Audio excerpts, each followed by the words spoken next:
नमस्कार, आप सभी का स्वागत करता हूँ मैं आज के सेशन पे।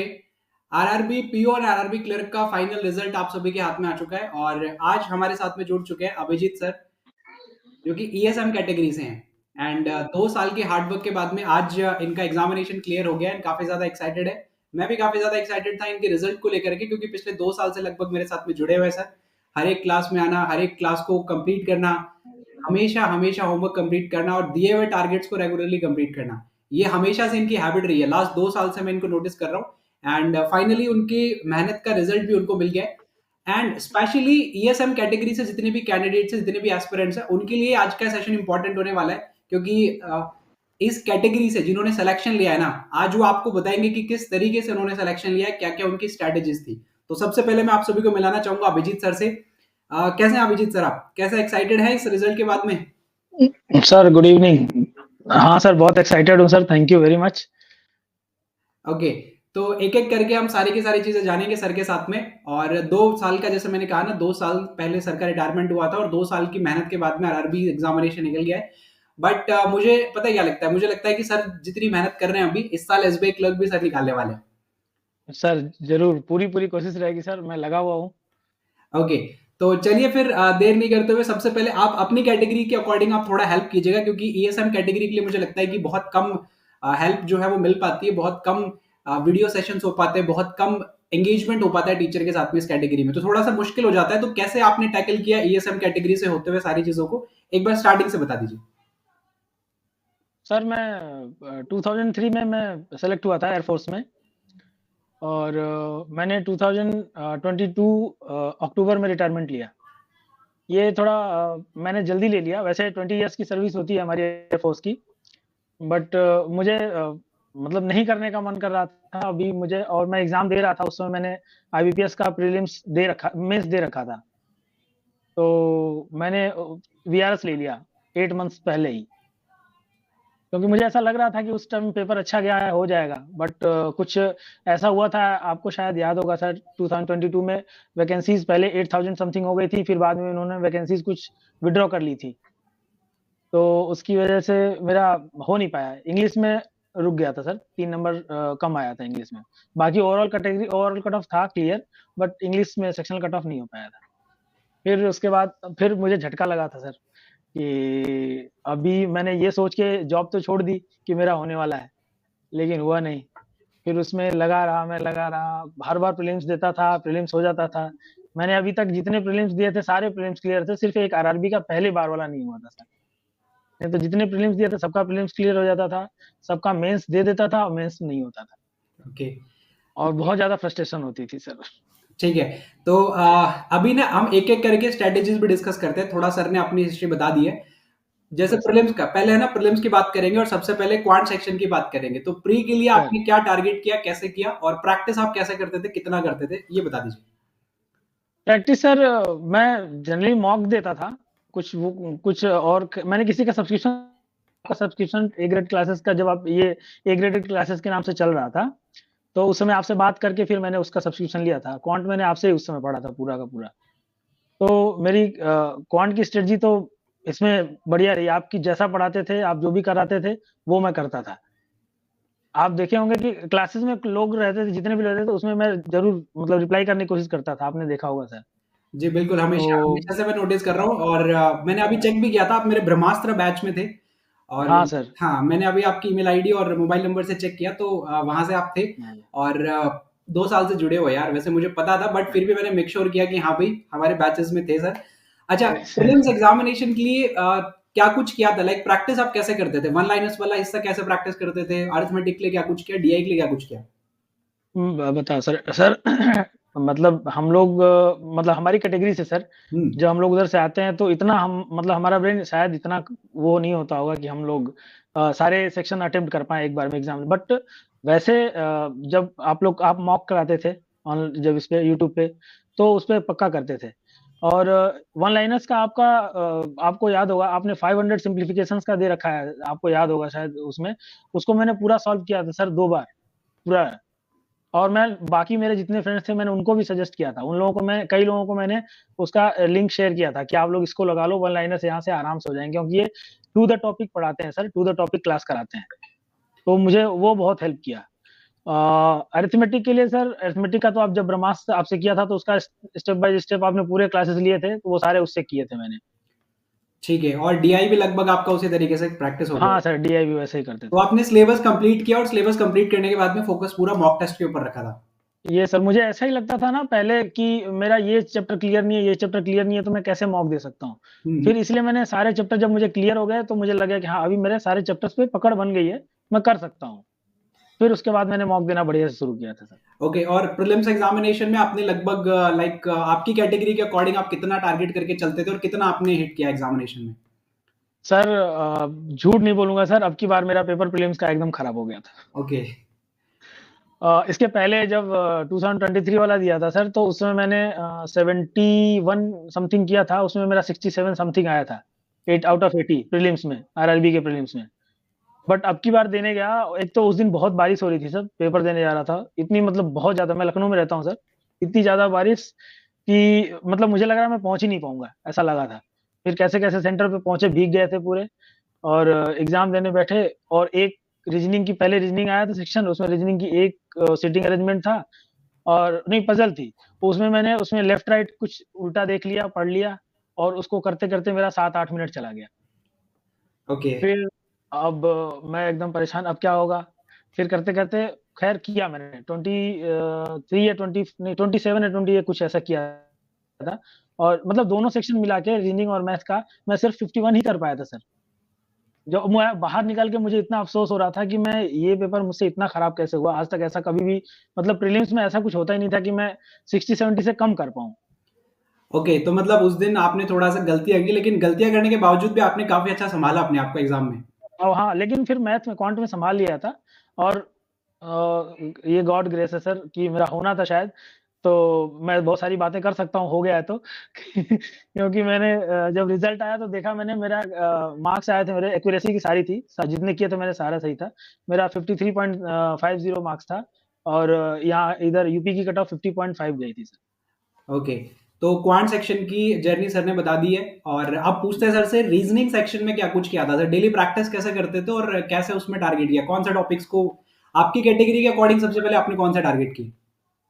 सर पहले तो मैं मेरा जो आप लोग बताते हैं ना सर, आप भी बताते हैं, आपने भी बहुत बताया, और जिससे मैं रीजनिंग पढ़ता था, अगर आप बोलेंगे तो मैं उनका नाम ले हाँ लूंगा। बिल्कुल बिल्कुल, आप नाम सबके ले। पुनीत सर, वो पुनीत सर है ना, रीजनिंग अन अकेडमी के पुनीत सर हैं, रीजनिंग में उनकी डेली इवनिंग की क्लास देखता हूँ मैं, 10 o'clock पे देखता था, सारी उनकी क्लास करता था मैं।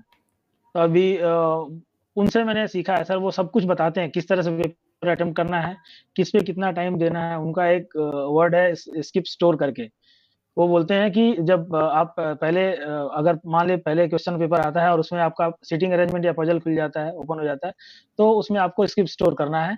उसके बाद फिर पहले वन लाइनर्स कर लेने हैं, फिर उसके बाद पजल पे और सीटिंग अरेंजमेंट पे आना है। तो सेम वही उसमें भी करता था, और क्वांट में भी सर आपका बताया हुआ कि पहले वन लाइनर्स निपटाने हैं, उसके बाद ही। ओके, तो आप रेगुलरली प्रैक्टिस पे कैसे रखते थे, लाइक रीजनिंग सेक्शन में पजल की बात करूँ तो लगभग रोज कितना प्रैक्टिस करते थे आप?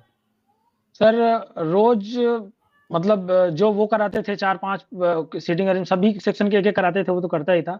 अदरवाइज अपने से जो मॉक देता था, मॉक में जितने सीटिंग अरेंजमेंट अरेंजमेंट मतलब टोटल मिला के दिन में 10 सीटिंग अरेंजमेंट, 10 पजल तो कर ही लेता था sir. Okay, 10 sitting arrangement 10 puzzle के अकॉर्डिंग आप करते थे, तो ऑब्वियसली इतना करना ही पड़ेगा भाई एग्जाम निकालने के लिए ना। जो मेन वही बात थी सर। जी, वो रिदम जो चाहिए ना वो इतनी प्रैक्टिस के बाद में मिलती है, पहले नहीं मिल पाएगी आपको। Yes sir. Okay, and miscellaneous भी लगभग इसी तरीके से आपने प्रैक्टिस किया है तो हाँ, मिसलेनियस तो सर, रीजनिंग। मिसलेनियस तो वैसे ही जैसा आप लोग प्लान करते हैं, जैसा आप लोग बताते थे, सेम उसको फॉलो किया है सर मैंने। Okay okay, and English language में क्या किया? इंग्लिश लैंग्वेज को लेकर काफी ज्यादा कंसर्न रहता है, इंग्लिश लैंग्वेज को लेकर काफी टेंशन भी होती है कि इंग्लिश लैंग्वेज को कैसे अच्छा करें हम, तो आपने टू बी वेरी कैसे फ्रैंक इंग्लिश सर, लैंग्वेज के ऊपर? To be very frank sir, आपको बताया मैंने कि पहली बार आईबीपीएस क्लर्क दिया था, उसमें मेरा 3 नंबर से इंग्लिश रुक गया था। बाद में मैंने निमिषा मैम का इंग्लिश लिया, पढ़ा। पिछली बार आईबीपीएस क्लर्क दिया, उसमें मतलब सभी सेक्शन क्लियर थे, ओवरऑल नहीं हो पाया। और एसबीआई भी दिया, एसबीआई में भी मेरा 55 मार्क्स आया था सर, 60 कट ऑफ गया था, तो उसमें भी नहीं हो पाया। तो इंग्लिश में इसमें आरआरबी में मैंने चूज किया ही नहीं, मैं हिंदी चूज करके पेपर दिया सर इसमें। ओके, तो आरआरबीज में सर ने हिंदी चूज करके पेपर दिया, थोड़ा स्मार्ट खेल गए सर कि वहां पे एक बार ट्राई किया, पिछले साल नहीं हो पाया था तो यस सर, बहुत स्मार्टली स्विच कर दिया और हिंदी लैंग्वेज में फिर उन्होंने अच्छे से किया। तो हिंदी की स्ट्रैटेजी हम लोग हिंदी भाषी है सर। नेक्स्ट ईयर के लिए हि- हिंदी की हिं, स्ट्रैटेजी थोड़ी। हिंदी सर वो कुछ नहीं है सर, हिंदी के डेली मॉक्स जो कहीं भी मिल जाते हैं उनको मॉक्स को कर लीजिए। हिंदी के मॉक्स जितने मिल जाए उतने कर लीजिए, उसमें हो जाता है जो भी आए। वो हिंदी के मॉक जैसे चाहे टेक्स्ट बुक पे कर लीजिए, चाहे अड्डा का मिल जाए उससे कर लीजिए, किसी का भी मॉक मिल जाए, बस खाली इसको करना है। ओके, उसी में से आता है सर, और कुछ भी अलग से नहीं आता है। चलो भाई, हिंदी की टेंशन खत्म हो जानी चाहिए अब आप सभी की। एक्चुअल कैंडिडेट जिन्होंने एग्जाम क्वालिफाई किया है उन्होंने भी कह दिया है कि हिंदी के लिए परेशान होने की जरूरत नहीं है आपको। अच्छा सर, यस सर। मेंस के लिए क्या कुछ अलग किया आपने, या मेंस के लिए जो तैयारी आपकी जैसे प्रीलिम्स के लिए किया वैसा ही कुछ मेंस के लिए था, या कुछ टॉपिक जैसे आपने प्रायोरिटी पे रखे होंगे आपकी कैटेगरी के अकॉर्डिंग प्लान भी आपने बनाया होगा कि भी मेरी कैटेगरी में थोड़ा कम कट ऑफ जाता है तो उसके अलावा मैं प्लान बनाऊं, या फिर आप ऑल इन चले गए जैसे एक नया बच्चा जाता है कि मुझे सब कुछ ही कवर करना है, कैसे नहीं क्या? सर, कवर तो करते थे सर, लेकिन मुझे ये पता था कि मेरी रीजनिंग ठीक है, मैं रीजनिंग कर लूंगा, क्वांट भी कर लूंगा। बट मैं जीए से डरता हूँ सर, और हमेशा जीए में ही फंसता रहा हूँ। ओके। मेरे जितने मार्क्स, अगर जो भी मैंने पेपर दिए हैं सर, आरआरबी का चाहे बीपीएस का चाहे एसबीआई का, सब में अगर मेरे जीए में 4-4 5-5 नंबर आए होते तो सब में मैं क्लियर हो गया होता। ओके, मेरी जीए बहुत बड़ी कमजोरी है सर, मैं जीए पढ़ता हूँ तो मुझे रिटेन नहीं होता है, या तो मैं ज्यादा पढ़ता नहीं हूँ, ये मेरी आदत है। तो मैं अभी एक आप तो अभी आपने जीए जीए जो आपने कंप्लीट किया इस एग्जाम के लिए वो कैसे किया था, वो एक बार आप बता दीजिए। अभिजीत सर हैं सर, इसमें अन अकेडमी पे ही पढ़ाते हैं, Abhijit Mishra sir. Last year मैंने उन्हीं को स्विच कर दिया था, उसके पहले मैं आशीष गौतम सर को पढ़ता था। बट फिर मैंने, मेरे एक फ्रेंड जिनका हुआ था वो भी आर्मी से ही रिटायर्ड थे, उनका भी लास्ट ईयर मेरे साथ एग्जाम दिए थे, उनका हो गया था। तो उन्होंने मुझे सजेस्ट किया कि अगर जीए में फंस रहे हो तो जीए एक बार उनकी तरफ स्विच करके देखो। तो जीए में उनकी तरफ स्विच कर गया था, और नो डाउट सर उसका मुझे फायदा मिला है। मैं उनका डेली का मॉर्निंग सीए क्लासेस जो यूट्यूब पे होती है सर, और रात को 9 बजे वो अनअकैडमी पे फ्री में उसी का टेस्ट कराते हैं। ओके। और वीकली क्लास भी लेते हैं, और मंथ एंड में उनका एक यूनिकॉर्न करके मैगजीन आती है सर, तो उससे रिवीजन करते हैं। ओके। एंड इंग्लिश में खैर आपने तो हिंदी लिया था, रीजनिंग सेक्शन में भी सेम आपने स्ट्रेटेजी फॉलो की और क्वांट सेक्शन में भी सेम स्ट्रेटेजी आपने फॉलो की मेंस के लिए। Yes sir. अच्छा, नंबर ऑफ मॉक्स आपने कितने लगाए मेंस के लिए, ज्यादा लगाए या फिर प्री वाले से कम लगाए? नहीं सर, मेंस में जितने मेरे पास मॉक्स मिल गए थे, टेक्स्ट बुक में 20 या 22 मॉक्स थे, सारे मैंने कंप्लीट किए थे। ओके, मतलब मॉक टेस्ट के ऊपर थोड़ा ज्यादा रिलाई किया आपने, प्रैक्टिस की है मॉक टेस्ट से अच्छी खासी। हाँ, मॉक टेस्ट में देता हूँ सर, बहुत मॉक टेस्ट देता हूँ। जब भी मैं कोई कोई भी, अभी भी मैं एसबीआई का भी कर रहा हूँ सर, तो इसमें क्वांट का और रीजनिंग का अलग से मैं मॉक देता रहता हूँ। ठीक है। तो आपकी इस कैटेगरी के लिए, ईएसएम कैटेगरी के लिए क्या कुछ आप सजेशन देना चाहेंगे? जैसे तीनों सब्जेक्ट के लिए आप अपने अपने सजेशन दे सकते हैं क्योंकि आपने एग्जाम क्वालिफाई किया है। तो तीनों सेक्शन सर। में हिस्से करके मैं आपसे पूछने वाला हूं कि वन लाइनर्स के लिए आप क्या कुछ करें, डीआईज के लिए क्या कुछ करें और अर्थमेटिक के लिए क्या कुछ करें? सर मैं क्वांट की बात कर रहे हैं आप, तो इसमें वन लाइनर्स में सर एक ही काम करना है, सिर्फ जितनी प्रैक्टिस हो सके, बिना प्रैक्टिस के तो नहीं होगा सर। क्योंकि प्रैक्टिस से हम उसमें टाइम बचा सकते हैं सर। ओके। जितना जितना प्रैक्टिस कर लेते हैं वन लाइनर्स को, उतनी जल्दी हम उसमें वहां पे क्वेश्चन सॉल्व कर लेते हैं। तो हमारे बाकी अरिथमेटिक पोर्शन के लिए और डीआई पोर्शन के लिए, उसके लिए हमारे पास टाइम मिल जाता है सर। चाहे प्री हो चाहे मेंस, दोनों में ऐसा होता है सर। ठीक है। क्योंकि अगर अगर आपका कॉन्सेप्ट क्लियर है सर, अगर हमने पढ़ा हुआ है, हमारा कॉन्सेप्ट क्लियर है, तो हम उसको पूरा कंप्लीट कर सकते हैं सर। अगर कॉन्सेप्ट ही नहीं पता रहा तो हम कितने क्वेश्चन छोड़ेंगे सर, ये वाली बात रहती है। ओके। तो मेरे ख्याल से स्ट्रेटेजी बहुत सिंपल रखी सर ने कि प्री एग्जाम के लिए वन लाइनर्स वाला हिस्सा रगड़ के प्रैक्टिस करो, कॉन्सेप्ट सीखो यस अरिथमेटिक और डीआईज की, एंड सेम चीजें वो रीजनिंग सेक्शन में भी अप्लाई किया होगा कि दिन की अगर आप 12 से 15 पजल आप प्रैक्टिस कर रहे हो तो मेरे ख्याल से यस इतना सर। इनफ होता है। दिन की 12 से 15 पजल बनाने का मतलब होता है कि आप महीने में लगभग 300 से 400 पजल आप सॉल्व कर रहे हो, और लगभग आपको 2 साल हो गए सर, तो काफी सारे पजल्स आपने बनाए होंगे। तो जब नंबर देखा जाता है ना, कंपाउंडिंग जिसको बोलते हैं ना, तो अगर आप देखोगे स्टार्टिंग से लेकर एंड तक तो सर ने कितना प्रैक्टिस किया है। तो इतना प्रैक्टिस आपको करना पड़ेगा, banking examination is all about your practice, ये चीजें आप सभी को पता है। तो थोड़ा लक फैक्टर भी होता है सर, क्योंकि बिना लक के, और किस्मत तो साथ देती है, बिना लक के नहीं देगी। लेकिन सर, थोड़े से लक तो चाहिए सर। हाँ, लेकिन लक उसी का साथ देता है जिसने शिद्दत से मेहनत की होती है। ये सर, ये बात है सर। हाँ, तो शिद्दत से मेहनत अभी की। कल तक मैं भी डरा हुआ था सर। हाँ, ये फेल होने का डर, फियर ऑफ फेलियर है ना, सेल्फ डाउट में हमेशा रहती है, लेकिन अभी वो सारी ये चली सर। है। तो ये सर। सेशन को एंड करेंगे एक छोटे से और सवाल के साथ में। एसबीआई क्लर्क एग्जामिनेशन की तैयारी आप कैसे कर रहे हैं फिलहाल? सर आप डेली देख रहे होंगे मुझे, आपके मॉक में आ ही रहा हूँ सर, जब भी क्लास ले रहे हैं आप तो। ठीक है, तो सेम स्ट्रैटेजी से सर चल रहे हैं, क्योंकि सर ने एक स्ट्रैटेजी यस से एग्जाम क्लियर किया है, तो सर चेंज नहीं करने वाले हैं स्ट्रैटेजी को। तो क्वांट तो सर मैं आपसे पढ़ ही रहा हूँ उसमें, और आपने अभी अरिथमेटिक से शुरू किया है तो अब तो और अच्छा है। हाँ, चलो, तो सर का सिलेक्शन हो गया है। मैं उम्मीद करूंगा कि एसबीआई क्लर्क एग्जामिनेशन के लिए बहुत सारे मेरे पास में इंटरव्यूज होंगे जो मैं आप सभी को प्रोवाइड कराऊंगा, अलग अलग कैंडिडेट से आपको मिलवाऊंगा। एसबीआई क्लर्क एग्जामिनेशन की तैयारी हम चैनल पे कर रहे हैं, तो मेरे साथ में जुड़े हुए रहना। एक बार फिर से कॉन्ग्रेचुलेशन सर को, and thank happy you sir. New year sir. एक नए साल की शुरुआत थैंक यू की है सर। आपने एक बहुत अच्छे पॉजिटिव रिजल्ट के साथ में, और अब तो खुशियां खुशियां हैं इस साल में आप सभी के लिए। SBI thanks clerk a lot sir. Examination के लिए भी आपको ऑल द वेरी बेस्ट। उस एग्जामिनेशन में भी आप अच्छा परफॉर्म करेंगे, मुझे पता है मैं ना। जुड़ा रहूंगा सर आपसे, हाँ, आपसे हेल्प लेता रहूंगा सर। बिल्कुल, मैं हमेशा आप सभी के साथ में हूँ, हमेशा आप सभी के साथ में हूँ। और इस बार तो मैंने स्पेशल रिस्पॉन्सिबिलिटी भी ली है एसबीआई क्लर्क की, हर एक तरीके से। सर सुना है मैंने आपका, देखिए हर हर हर लेक्चर में आप ये बात बोलते ही हैं। हाँ, बिल्कुल, वो यस सर। आपको दिखेगा, वो मेरे ग्रुप्स में भी दिखेगा, टेलीग्राम ग्रुप्स में भी और सेशंस में भी आपको दिखेगा। सो फिलहाल के लिए सिर्फ इतना रखते हैं और सर को एंजॉय करने देते हैं आज का दिन। तो thank you sir. Thank you so much sir हमारे साथ में जुड़ने के लिए। और आपकी कैटेगरी में काफी सारा डाउट मेरे ख्याल से अब आपका क्लियर हो गया होगा, एएसएम कैटेगरी के लिए क्या कुछ करना होता है।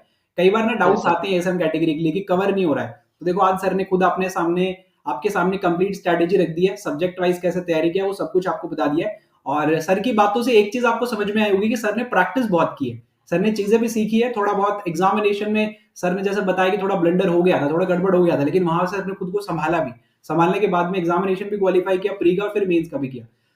ये सारी की सारी चीजें आप सभी को ना, जब तक आपका एग्जामिनेशन नहीं निकल जाता, आपको खुद को सेटल करना होगा, आपको खुद को संभालना होगा। कई बार ऐसे फेज आएंगे जब आपको लगेगा कि यार प्रैक्टिस नहीं हो रही है, इनफ मैंने प्रैक्टिस कर लिया बट स्कोर नहीं हो पा रहा है। मॉक टेस्ट में प्रैक्टिस हो रहा है लेकिन रियल एग्जामिनेशन में नहीं हो पा रहा है। रियल एग्जामिनेशन में जाके ना आपका स्कोर एकदम से रुक गया, या आपका आपने कोई गलती कर दी, तो वहां से कैसे बाउंस बैक करें। तो वो सारी की सारी चीजें आपको लेके चलनी पड़ेगी इस प्रैक्टिस के दौरान, इस जर्नी के दौरान।